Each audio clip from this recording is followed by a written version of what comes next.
back in about the year 2000, I worked for a small Ford dealership in Seattle, Washington. And a lot of times when you're selling cars, you sell a basic Focus or you sell a basic, say, Ranger, you're not making a lot of money.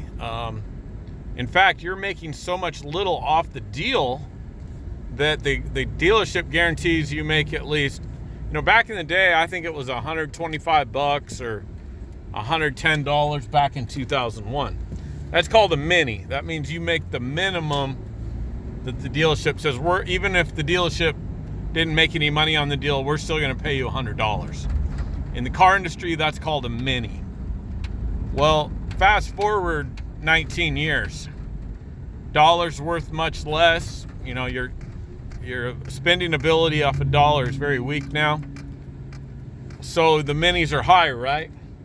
No, the auto industry pays their employees even less now, 19, 20 years later, even without adjusting for inflation. I think now the mini's either the same or it's $75. And as a result,